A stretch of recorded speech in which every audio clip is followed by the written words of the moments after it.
अस्सलाम वालेकुम वरहमतुल्लाहि वबरकातुहू। दानिश और मेहताब आपके साथ हाजिर हैं। और आज का हमारा मौजू वैसे तो हर मौजू हमारे बहुत इंतहाई अहम होते हैं, लेकिन आज का कुछ ज़्यादा ही अहम इसलिए क्योंकि हमारे माशरे में मसले मसाइल बहुत ज़्यादा बढ़ चुके हैं। इकनॉमिक सिचुएशन और उससे रिलेटेड जहनी मामलात लोगों के वो ज़्यादा बुरे से बुरे तर होते जा रहे हैं। तो आज हम इस बात पे फोकस करेंगे कि जब किसी इंसान के ऊपर कोई मुसीबत आती है या उसके हालात एक मनफी तौर से तब्दील होते हैं, तो उसको क्या करना चाहिए कि वो उस हालात से बाहर निकले। उसको ऐसा क्या सोचना अमल करना चाहिए कि उन हालात का वो सामना कर सके और उनसे बाहर निकले। स्ट्रेटजी क्या हो सकती है, एक पॉसिबल हम इसके ऊपर स्ट्रेटजी के ऊपर डिस्कशन करने की कोशिश करेंगे और उसको एक एनालाइज करने की उस सिचुएशन को कोशिश करेंगे। और हमारी कोशिश होगी कि आपको कोई एक स्पेसिफिक स्ट्रेटजी दी जाए। अच्छा मेहताब भाई, चीज़ें आपके सामने हैं, ठीक है। परेशानियां तो जिंदगी के साथ लगी हुई हैं, तो चाहे गरीब हो या बहुत अमीर बिलियनर हो, परेशानी उसको भी आती है। उसकी परेशानी दूसरी नौयत की होती है, लेकिन ये जिंदगी का फेज है। अब बात यह है कि परेशानी किसी की भी ऊपर आ रही है और किसी भी सूरत में आ रही है, तो पहली बात तो हम ये डायग्नोज करने की कोशिश करेंगे कि उस परेशानी की हालत में इंसान के साथ होता क्या है, उसकी साइकोलॉजी कैसे चेंज हो जाती है, जिसको चेंज करने की ज़रूरत है, उसके नुकसान क्या हैं, वो क्यों उससे बाहर नहीं आ पा रहा होता है जब परेशानी में आता है। जबकि हमने यही देखा है कि वही इंसान जब अपने अच्छे हालात में होता है तो बहुत अच्छा परफॉर्म कर रहा होता है, चीज़ों को बहुत ही खंदा पेशानी और खुश असलूबी के साथ डील कर रहा होता है चीज़ों को, और बड़े सहूलत से उसके मामला चल रहे होते हैं। लेकिन जैसी परेशानी में आता है, तो मैंने ये देखा है मेहताब भाई कि अच्छे अच्छे बड़े पढ़े लिखे इंटेलेक्चुअल लोग कोलैप्स कर जाते हैं, टूट कर बिखर जाते हैं। बिल्कुल सही है। और ये मेरे लिए बड़ी हैरानकुन बात है। और मैं आपको अपने तजुर्बे से दो अपने करीबी ऐसे लोगों का बता सकता हूँ जो कि बड़े ही आला क्वालिफाइड थे, टॉप मोस्ट पोजीशन के ऊपर थे अपनी फील्ड के, और उनकी नौकरियां चली गई। मतलब भाई कुछ अरसे बाद, यानी with in a period of साल डेढ़ साल, उनका इंतकाल हो गया। वो उस शौक को बर्दाश्त नहीं कर पाए, वो उससे बाहर नहीं आ पाए। उन्होंने कोशिश जरूर की, अपना जोर जरूर लगाया। ये तो मैं अपने तजुर्बे की आपको बात बता रहा हूँ। तो और दूसरे के साथ क्या हुआ? दोनों इंतकाल, दोनों के साथ यही हुआ। दोनों की नौकरियां गई। वे दोनों बहुत ही सीनियर पोजीशन पे थे। होता यह है कि सीनियर पोजीशंस मार्केट में कम होती हैं और खाली भी आसानी से नहीं होती हैं। सही है। तो जॉब मिलना भी मुश्किल है, फिर सही। कुछ पता ही नहीं होता आपको। तो अब बात यह कि जब इस तरह के लेवल के लोग, क्वालिफाइड, तजर्बेकार, स्टेबल एक हवाले से, उनके ऊपर कोई बड़ी परेशानी आई, वो उसको सस्टेन नहीं कर पाए, तो क्या एक जो बिल्कुल चीज़ों को समझता नहीं है, कम इल्म है, कम शऊर है उसका, उसके लिए फिर क्या मामला है, वो किस तरह डील करे। अच्छा, इससे आपने जितनी दो तीन बातें बताई हैं, इसमें दो बंदे परेशान हुए और जॉब छूटी, उसके बाद इंतकाल हो गया, ये सब चीज़ें, इसमें जो बहुत सारे से पॉइंट्स नज़र आते हैं, तो मैं चंद पॉइंट्स को हाईलाइट करना चाहूँगा। आमतौर से मर्द हजरात अपने आप को अपने प्रोफेशन से डिफाइन करते हैं, ठीक है। यानी मैं एक बैंकर हूँ, मैं एक इंजीनियर हूँ, मैं एक डॉक्टर हूँ, मैं एक क्लर्क हूँ, ठीक है। तो उसके हिसाब से अपने आप को डिफाइन करते हैं। और जब जॉब चली जाती है, they are no one, they are no one, they are no one, when they are no one, तो अब वो सारे अनसर्टेनिटी हालात की लाइफ पे उन पर आती है। पहला पॉइंट तो ये इसके है, ठीक है। आप जितने भी लोगों से पूछेंगे, अच्छा मर्द की जिंदगी सारी अपने प्रोफेशनल लाइफ में रहती है सारी, तो प्रोफेशनली अपने आप को बेइंतहा ग्रो करता है वो, ठीक है। कोई कोर्स किया किसी भी लेवल का, किसी भी जगह पे ट्रेनिंग हासिल की अपने आप को प्रोफेशनल ग्रो करने के लिए।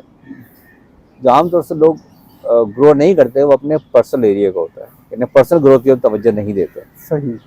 पर्सनल ग्रोथ मतलब जिसे हम कहते हैं कि शऊर का बढ़ना, ठीक है, अपनी मेंटालिटी को, अपने इमोशनल इंटेलिजेंस को इंक्रीज करना, ठीक है।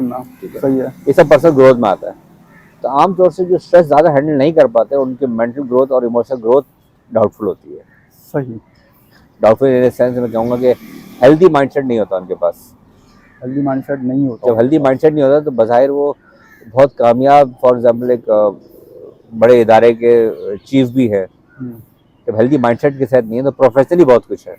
सही है। अच्छा, और यही वजह होती है वो ईगो भी डेवलप हो चुकी होती है इस नॉन हेल्दी माइंडसेट की वजह से, बिकॉज उसने एक एफर्ट करके एक पोजीशन हासिल की भी होती है। ठीक है, तो उसमें सब कुछ होता है, उसमें झुकाव नहीं होता, उसमें फ्लेक्सिबिलिटी नहीं होती। वो एक समझें कि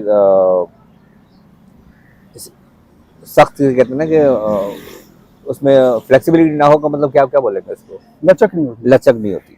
जब वो लचक नहीं होती तो उसका बिहेवियर सारा नजर आता है, सारा रूट बिहेवियर है, सारा बड़ा रिजिड रिस्पॉन्स है सारी चीज़ों पे। सही है। अच्छा, अब ऐसे लोग से इमोशनल प्रॉब्लम आती है तो पैनिक, स्ट्रेस, फ्रस्ट्रेशन सारी बढ़ जाती है। अच्छा, इसमें जो और जो बातें जितनी भी हमारे पास जो इमोशन है, फ्रस्ट्रेशन है, डिप्रेशन है, सैडनेस है, फियर्स है, जेलसी है, इन सब के बेसिकली जिस्म में केमिकल रिएक्शन हो रहे होते हैं। हाँ बिल्कुल। अच्छा, उस केमिकल रिएक्शन की वजह से आप सुनेंगे कि जी केमिकल रिएक्शंस हो रहे थे, मतलब मिसाल तौर पे टेंशन के, डर के, खौफ के, एंजाइटी के, तो किसी को ब्लड प्रेशर हो गया, हाँ। किसी दूसरे को सेम हालत में शुगर हो गई, किसी को मिसाल तौर पे IBS हो गया। सही है। ठीक है, सेम हालात में डिफरेंट अब्जॉर्बिंग सलाहियत थी, उसकी डिफरेंट स्ट्रेंथ थी और डिफरेंट वीकनेसेस थी।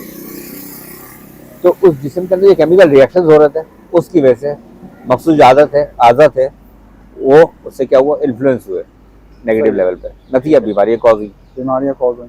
ठीक है। अच्छा, इसमें एक और जो बात जो खास देखने में आती है, इवन हमारे खुशी के भी केमिकल रिएक्शंस हैं, इवन हमारे गम की भी केमिकल रिएक्शंस है, हर चीज़ की केमिकल रिएक्शन है। और बाई दफ़ा ऐसा होता है कि बंदे को देख के हमारे अंदर केमिकल रिएक्शन हो रहे हैं, चाहे अच्छे हो चाहे बुरे हों। बिल्कुल ऐसा ही है। आप गौर कीजिए, अक्सर ऐसे कई लोग हैं जिनको देख के आपके अंदर के केमिकल रिएक्शन या इमोशनल रिस्पॉन्स ट्रिगर होता है इंटरनल, और आप रोक नहीं सकते उसको। ऐसा ही है। जब वो नहीं रोक सकते तो होता क्या है कि आपकी परफॉर्मेंस ऑटोमेटिकली कट डाउन हो जाती है, हर डिपार्टमेंट जहाँ जब वो इन्फ्लुएंस है उस चीज़ का। सही है।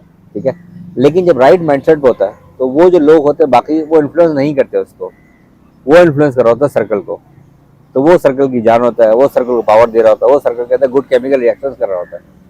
आपके दोस्तों में ऐसा दोस्त होता है जिसको देख के आप और आप हंसना शुरू होता है, मुस्कुराहट चेहरे पे आएगी, खुशी आ जाती है। और दूसरी तरफ आप कहते हैं यार ये क्यों आ गया, यार ये क्यों आ गई, ठीक है, व्हाट्स दैट, उसकी जैसे भी कुछ भी हो सकती है। हाँ। ठीक है, तो जितने भी लोग रोने गाने वाले होते हैं उनकी केमिकल रिएक्शंस उस टाइप के हो रहे होते हैं। सही है। जितने भी शुक्रगुजार होते हैं उनका पूरा जिस्म शुक्रगुजारी की केमिकल को एंजॉय कर रहा होता है मुख्तलिफ अंदाज से। ठीक है, तो ये है पूरा लाइफ का स्पैन, ऐसे चलती है लाइफ। तो इसमें जब चीज़ें बता रहे हैं कि ये सब चीज़ें होती हैं, इट्स पार्ट ऑफ गेम।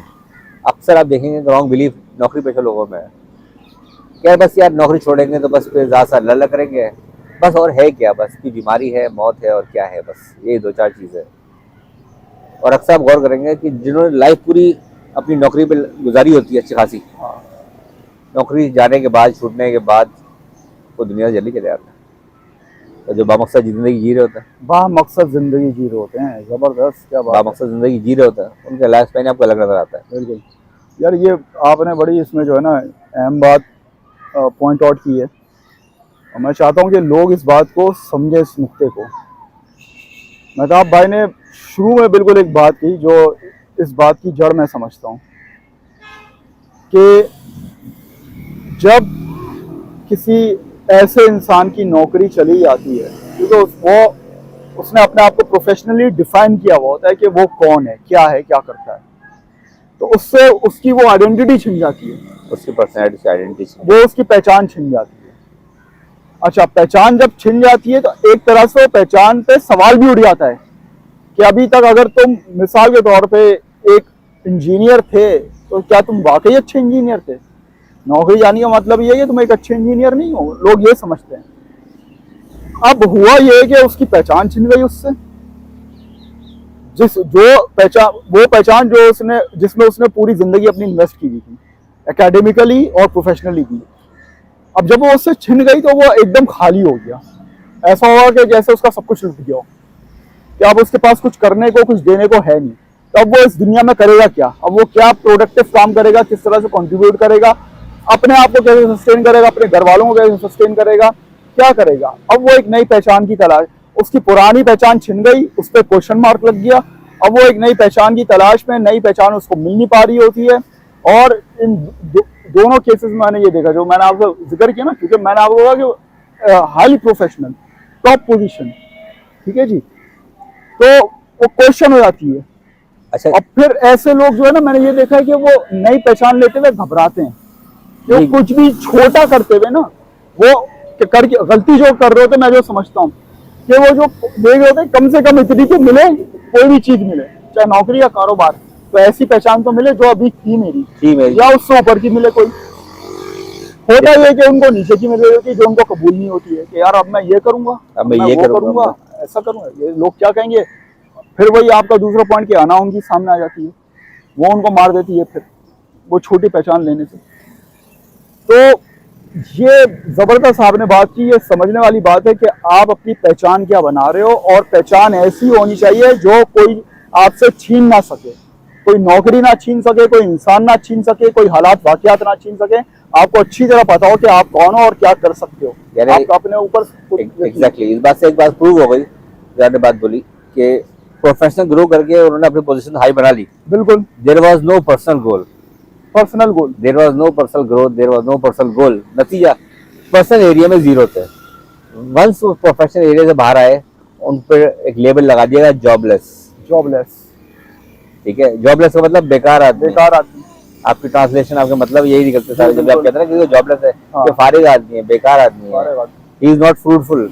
ठीक है, तो अब वो फारिग आदमी जो है ना, वो बस वो बेचारा लो लेवल परफॉर्म कर रहा होता है, कभी सौदा आने चक्कर पड़ जाता है, कभी घर के छोटे छोटे कामों के चक्कर पड़ जाता है। ठीक है, तो पर्सनली जब कुछ नहीं होता, तो पर्सनल गोल कुछ होते नहीं। मेरा जस्ट इमेजिन, तो प्रोफेशनली किसी एरिया से रिटायर हो और उसके पर्सनल गोल भी चल रहे हो, उसकी लाइफ क्या होगी? बिल्कुल, ये असल बात है। आपने कहा ना बा मकसद जिंदगी, मकसद कहाँ था? मकसद कभी भी जो है वो नौकरी नहीं होता है, कभी नहीं होता। मकसद कभी भी कमाना नहीं होता है। तो जब आपकी जिंदगी में मकसद होगा, तो ये सब आने वाली चीजें ये आती रहेंगी, इनसे आपको कोई फर्क नहीं पड़ेगा। मैंने ऐसे लोग देखे ना जिनकी नौकरियां चली गई, जिन्होंने फिर बाइकियां भी चलाई है, उबर भी चलाई है, सही है, सेल्स का भी काम किया है। मैं अभी भी ऐसे लोग देख रहा हूँ, मेरे इंटरेक्शन में आते हैं, जिनके अच्छे खासे सेटल्ड बिजनेस थे, रेस्टोरेंट, कपड़े का काम और फला, और जी वो कोविड के बाद से खत्म हो गया, जीरो हो गया, और छोटी सी सेल्स की नौकरी कर रहे हैं, चला रहे हैं। बात वही कि अपने आप को वो देख कैसे रहा है कि सही अपनी शख्सियत डिफाइन कर रहा है या नहीं कर रहा, बा मकसद जिंदगी उसके पास है या नहीं है, ये बड़ी अहम बात है। इसमें एक और बात भी खास है, जब अपने प्रोफेशनल ट्रैक पे होते हैं, ग्रूमिंग होते हैं, अपने आप को अपग्रेड कर रहे होते हैं, आगे बढ़ रहे हैं लाइफ में, आपकी जो फिजिकल जो हेल्थ होती है बड़ी स्ट्रांग होती है। आप गौर कीजिए, जॉब छोड़ने के बाद, प्रोफेशनल फील्ड छोड़ने के बाद पर्सनल ग्रोथ कुछ होती नहीं, पर्सनल गोल है नहीं, उनको बीमारियां लगनी शुरू हो जाती है उसके बाद। उससे पहले नहीं होती, उससे पहले कोई जोर नहीं होता, अनलेस क्या एक्सेप्शन होती है कि आदमी किसी नौकरी को भुगत रहा है, हाँ, तो सूरत में उसको बीमारियां लगेगी।